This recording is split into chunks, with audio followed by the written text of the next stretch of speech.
जय हिंद दोस्तों, वंदे मातरम। पीएफआई पर बैन लग चुका है। देश में कई लोग ऐसे मौजूद हैं जिनको कि इस बात से काफ़ी ज़्यादा बेचैनी हो रही है और वो तरह तरह के तर्क देकर इस बात का खंडन कर रहे हैं कि भाई ये जो कुछ हुआ है ये काफ़ी गलत हुआ है। अब देखिए, जब हम लोग बात करते हैं पीएफआई के बारे में तो हमको सभी कांड भी याद आ जाते हैं जिन सभी कांडों में पीएफआई का नाम जुड़ा था। और अभी की अगर हम बात करें तो शफीकुर रहमान बर्क वैसे भी काफ़ी विवादास्पद सांसद रहे समाजवादी पार्टी से, जो कि अक्सर इसी प्रकार के बयान देते रहते हैं। इसके साथ साथ ओवैसी जी को भी क्या लगा है उस बारे में भी ज़रा बात करेंगे इस वीडियो में। समाजवादी पार्टी के सांसद शफीकुर रहमान बर्क ने पीएफआई पर लगे बैन का विरोध किया है। उन्होंने कहा कि इस पर प्रतिबंध नहीं लगाया जाना चाहिए था, ये मुस्लिमों की हितैषी है, इसलिए इसके खिलाफ ये एक्शन लिया गया है। बर्क ने इसके अलावा पीएफआई को सियासी पार्टी बताया। दरअसल बुधवार 28 सितंबर को टाइम्स नाउ नव भारत ने उनसे सवाल पूछा था कि मुसलमानों की पार्टी तो एआईएमआईएम है, उस पर बैन तो नहीं लगा है। उन्होंने जवाब दिया कि पीएफआई को मैं राजनीतिक दल ही मानता हूँ। हालांकि ऑल इंडिया मुस्लिम जमात के राष्ट्रीय अध्यक्ष मौलाना शहाबुद्दीन रजवी ने बरेली में मीडिया को बताया कि सरकार ने कट्टरपंथी संगठन पीएफआई पर प्रतिबंध लगाकर अच्छा कदम उठाया है। भारत की सरजमी कट्टरपंथी विचारधारा की सरजमी नहीं है और ना ही यहाँ पर ऐसी कट्टरपंथी विचारधारा पनप सकती है जिससे मुल्क की एकता अखंडता को खतरा हो। दरअसल सरकार ने कथित रूप से आतंकी गतिविधियों में संलिप्तता और आईएसआईएस जैसे आतंकवादी संगठनों से संबंध होने के कारण पॉपुलर फ्रंट ऑफ इंडिया मतलब कि पीएफआई व उसके संबंध वाले कई सारे अन्य संगठनों पर 5 साल के लिए बैन लगा दिया है।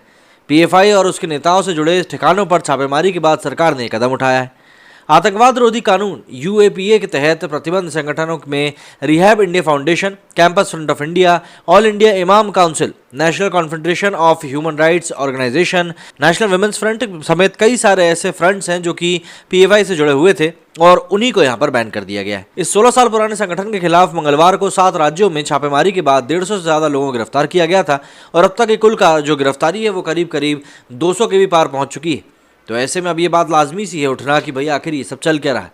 वहीं अगर हम लोग ओवैसी की बात करें तो एआईएमआईएम के अध्यक्ष अजीमुद्दीन ओवैसी ने बुधवार को कहा कि मैंने हमेशा पॉपुलर फ्रंट ऑफ इंडिया के रुख का विरोध किया, लेकिन कट्टरपंथी संगठन पीएफआई पर लगाए गए प्रतिबंध का मैं समर्थन नहीं कर सकता। साथ ही उन्होंने ये भी कहा कि अपराध करने वाले कुछ व्यक्तियों के कामों का मतलब ये नहीं है कि आप संगठन को ही रोक दो। पीएफआई जो कथित तौर पर हिंसा में शामिल रहा है और आईएसआई जैसे अविश्वक आतंकवादी संगठनों से उसका लिंक है, उसे बुधवार को अपने कई सहयोगियों के साथ केंद्र सरकार ने बैन लगा दिया था। ओवैसी ने सिलसिलेवार ट्वीट में कहा कि हालांकि मैंने हमेशा पीएफआई के दृष्टिकोण का विरोध किया है और लोकतांत्रिक दृष्टिकोण का समर्थन किया है, लेकिन पीएफआई पर इस प्रतिबंध का समर्थन नहीं किया जा सकता। उन्होंने कहा कि लेकिन इस तरह का कठोर प्रतिबंध खतरनाक है क्योंकि ये किसी भी मुस्लिम पर प्रतिबंध है जो अपने मन की बात कहना चाहता है। जिस तरह से भारत का चुनावी निरंकुशता फांसीवादी की ओर बढ़ रहा है, अब हर मुस्लिम युवा को भारत के काले कानून मतलब यूएपीए के तहत एक पीएफआई पैम्पलेट के साथ गिरफ्तार किया जाएगा। अब जाहिर सी बात है यहाँ पर ओवैसी ने भी अपने मन की बात ही कही और जो चीज़ उनके मन में थी वो सभी बातें उन्होंने क्लियर करी। अब आप बताइए कि आपका इन दोनों के तर्क के ऊपर क्या कुछ कहना है। मेरे से फिलहाल इतना ही। जय हिंद, जय भारत।